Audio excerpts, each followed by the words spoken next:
Welcome back. This video will be slightly longer than the past two since there will be a lot to cover. I'll put timestamps in the description of the topics I'll be covering, so I'd encourage you to skip ahead if you're only interested in one of them. First, I'm going to start by importing the new input system from the package manager. This will also require the editor to restart. Once that's done, I'm actually going to go back into the project settings. Under the Player tab, you have three options for how to handle input. You can use either the new, the old, or a combination of both. For now, I'm going to set mine to both since I'm still in the habit of using input.getKey for testing, as you might have noticed in the previous video.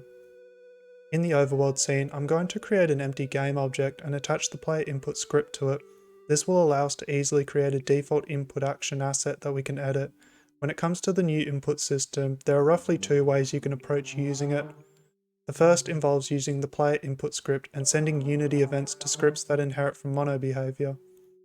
The second method is generating a C# script automatically and then creating an instance of it in a script.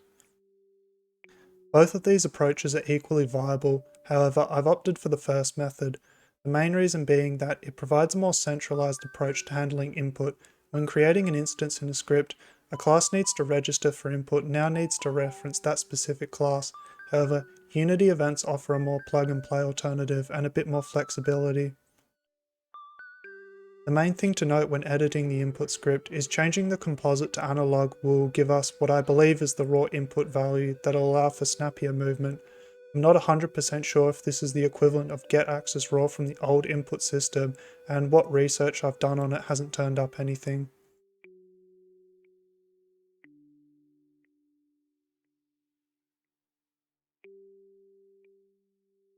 Now that our input is set up, let's start creating our state machine framework. It's going to be as generic as possible, meaning that we can reuse it for objects besides the player, such as enemies. Start by creating three classes: a state machine class, a state class, and an iState interface.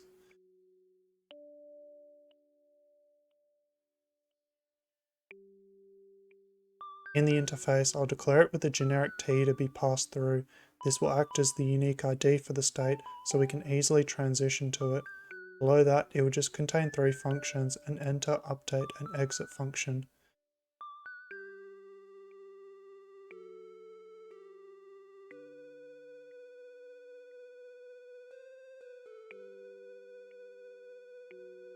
Inside the state class, it doesn't need to inherit from mono behavior, only our iState interface. Make sure that it also has a generic t value and that it is marked as abstract, since it will only be the inherited classes that will actually implement functionality. Create a basic constructor for it with an option to set the ID for the state.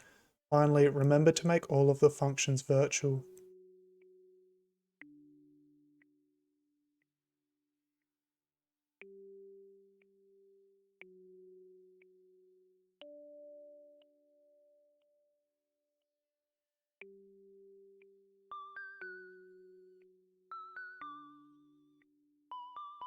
In the state machine class itself, once again pass in a generic t value, remove the mono behavior, and add the system namespace.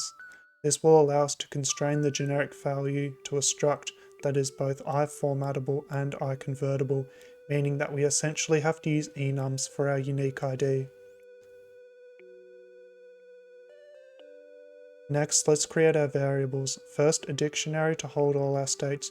The generic t value will once again be our key. This means that when changing to our state, the key in the dictionary will match the unique ID declared by the state. The two other variables will be a reference to the current state ID and a read-only reference to that current state using the ID.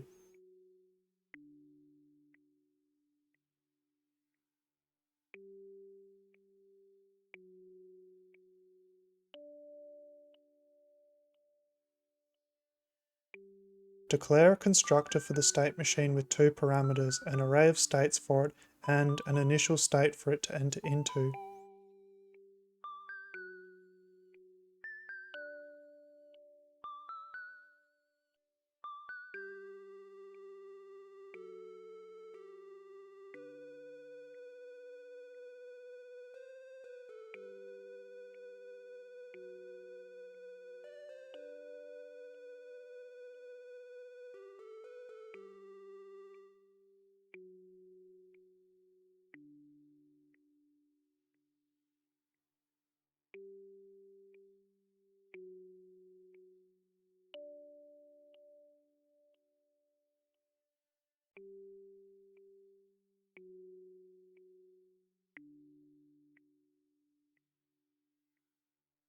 Below the constructor, create an onEnter function. This will act as the entry point to our state machine loop.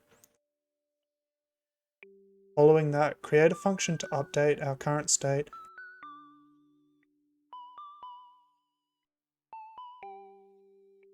and another to change states.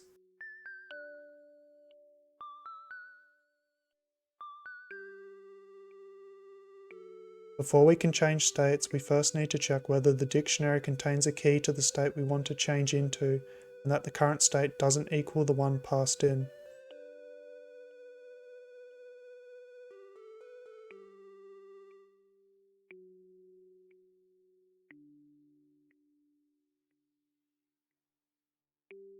Once that is done, we can simply call the exit function on our state, set the new ID to the one passed in, and call the enter function for the new state.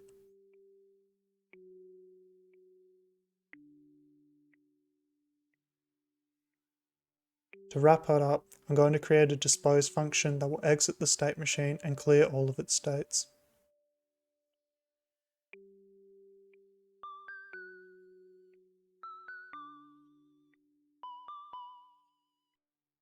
Now that our state machine's being set up, let's start moving the player.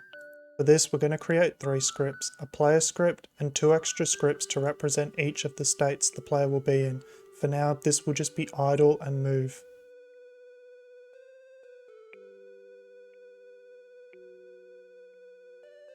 Back inside Visual Studio, start with creating an enum to define the states of your player.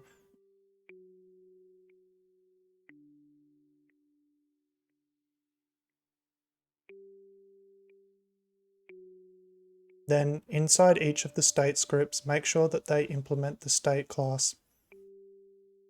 For this process, you can use IntelliSense to automatically generate the constructor.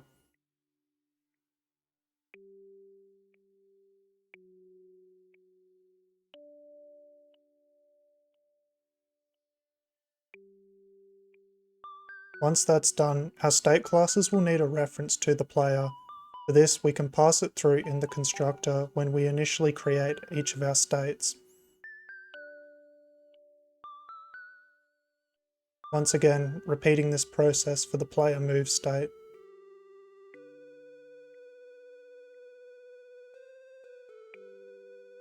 Back inside the player class, let's start with creating our state machine. For the generic value being passed through, we'll use the player state enum we declared above.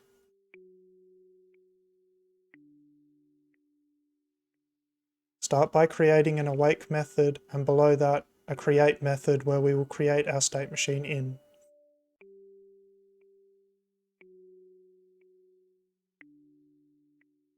To start creating our states, I'll use the var parameter and a state list, which will be a new list of iState interfaces. Using the curly brackets, we can automatically populate the list with our states, using the new keyword for them. Once again, remembering to use the player state enum, and as the ID, assigning the relevant states to it. So for the player idle state, it will also have the idle enum match it.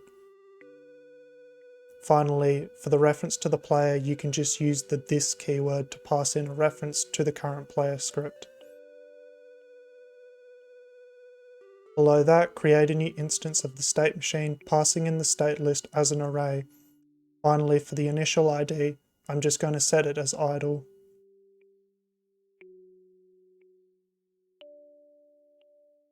In the start method, I'll call the onEnter for the state machine to enter into our loop. For testing purposes, I'm going to override the onEnter function here and just do a simple debug.log.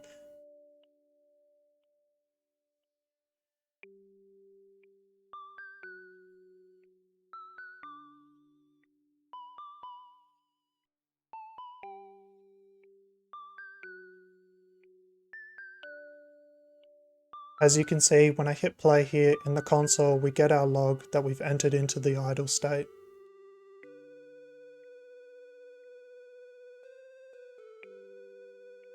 Now that we know everything's hooked up, let's start moving the player.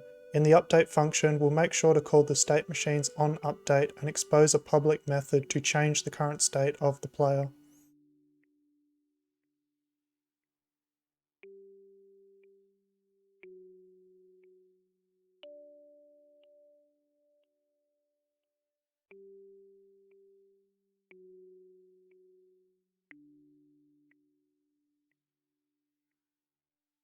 To start moving our player, we're going to need the Unity Engine.InputSystem namespace. Then we'll create a couple of public vectors, one for our input and one for our direction. For now, direction will only be used to control animation, which will come in handy later.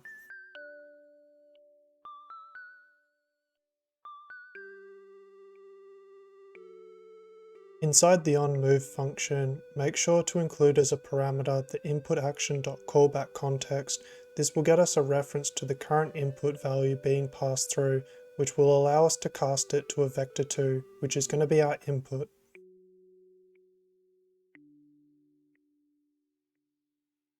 Following that, I'm going to use a simple if statement to check if the y's value does not equal 0, and if it is, I'm going to set the x value to equal 0. This will just give us a very basic grid-based movement setup.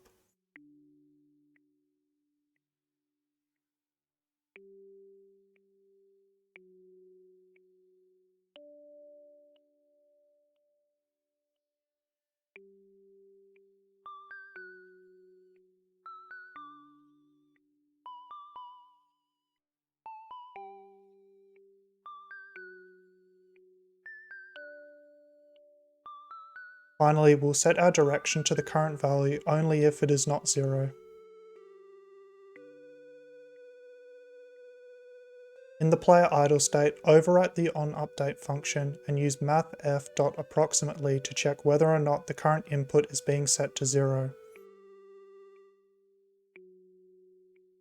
Getting the square magnitude of the input is just a simple way to check whether or not the value is simply not 0. Then, if it isn't, we can change our state to the move state.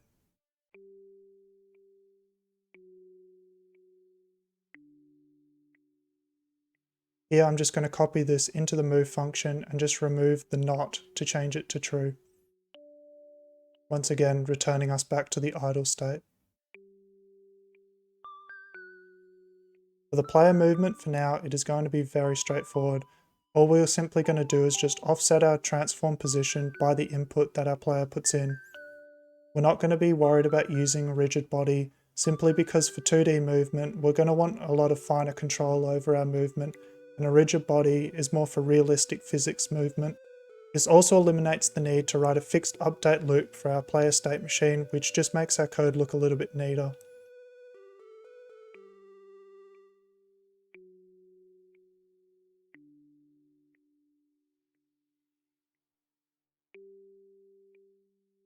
Finally, back in the hierarchy, make sure that you drag and drop the player into the player input script and assign the onMove function to it. I'm also just going to disable the game controller so we don't have to wait around for the new scene to load in. Once that is set up, you can hit play and your player should start moving.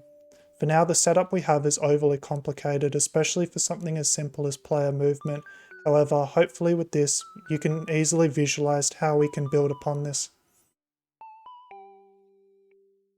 Thank you for watching. In the next video, I hope to cover player animation.